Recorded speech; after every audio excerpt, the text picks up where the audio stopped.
শেখ হাসিনা সরকারের পতনের পর থেকে চীন কার্যত নিশ্চুপ, অথচ নীরব থেকেই চীন ওই দুই দেশের মানুষের মধ্যে আদান প্রদান এর নামে বাংলাদেশের প্রভাব বিস্তারে সচেষ্ট বলে ভারতের কূটনৈতিক ও গোয়েন্দারা মনে করেছেন।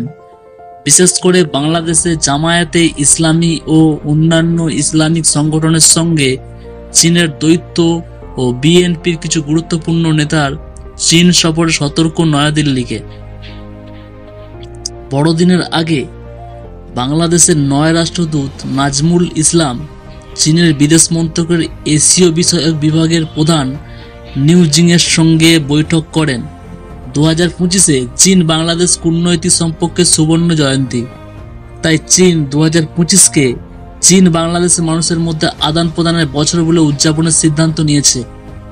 চীনের বিদেশ মন্ত্রক জানিয়েছে, ঢাকার সঙ্গে শীর্ষস্তরে আদান প্রদানে বেজিং তৈরি। বাংলাদেশের অন্তর্বর্তী সরকারের সঙ্গে চীন প্রশাসনিক অভিজ্ঞতা ভাগ করতে চায়, যা দেখে ভারতের গোয়েন্দা কর্তা ও কূটনীতিকেরা মনে করেছেন শেখ হাসিনার পতনের পরই বাংলাদেশের ভারত বিরোধী মনোভাব তৈরি হলেও সে দেশের মানুষের মধ্যে চীন বিরোধিতা দেখা শোনা যায়নি। তাকে কাজে লাগাতে সক্রিয় বেজিং। এক কেন্দ্রীয় গোয়েন্দা কর্তা বলেন, সাধারণত মনে করা হয় পাকিস্তান বাংলাদেশের নিয়ন্ত্রণ বাড়াচ্ছে।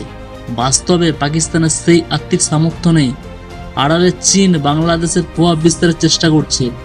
চীন এখনও সংস্কৃতি, শিক্ষা, স্বাস্থ্য, ক্রীড়া জগৎ এবং তরুণদের মধ্যে আদান প্রদান বাড়ানোর কৌশলও নিয়েছে।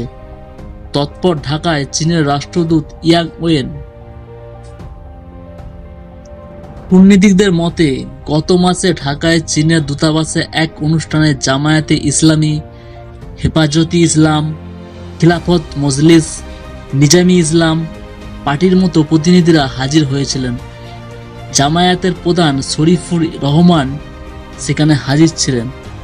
ওই সংগঠনগুলির একটি দল চীন সফরে যাচ্ছে। তার আগে বিএনপির 4 শীর্ষ নেতা চীন ঘুরে এসেছে। বিদেশ মন্ত্রকের এক কূটনৈতিক বলেন, আগস্টে হাসিনা সরকারের পতনের পর থেকে চীন চুপ। তারা নিজেকে নিরপেক্ষ দেখাতে চাইছে, কিন্তু চীন নিঃশব্দে শিকড় ছাড়ার চেষ্টা করছে। মোহাম্মদ ইউনূস সরকারের বিদেশ মন্ত্রকের উপদেষ্টা বড় দেশগুলির মধ্যে ভারসাম্যের সম্পর্কের কথাও বলেছেন।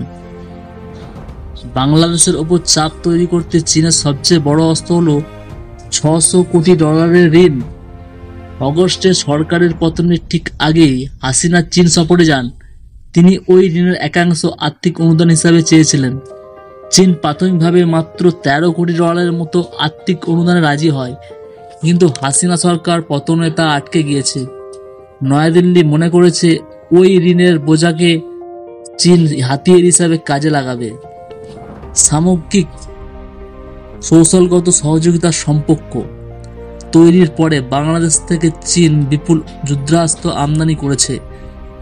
বাংলাদেশের নতুন রাষ্ট্রদূতের সঙ্গে চীনা বিদেশ মন্ত্রকের কথাবার্তার পর তাদের বৈঠকের মধ্যে একটি বিবৃতিতে জানা যায়, তারা এবার বেল্ট অ্যান্ড রোড প্রকল্পের সহযোগিতা বাড়াতে চায়। বিদেশ মন্ত্রক সূত্রের বক্তব্য, চীন যেভাবে পাকিস্তান, শ্রীলঙ্কায় নিয়ন্ত্রণ বাড়িয়েছে, বাংলাদেশের ক্ষেত্রে একই কৌশল নিচ্ছে। এই ধরনের লেটেস্ট নিউজ আপডেট পেতে RS নিউজ বাংলা চ্যানেলকে সাবস্ক্রাইব করে পাশে থাকুন। ভিডিওটি দেখার জন্য আপনাকে অসংখ্য ধন্যবাদ।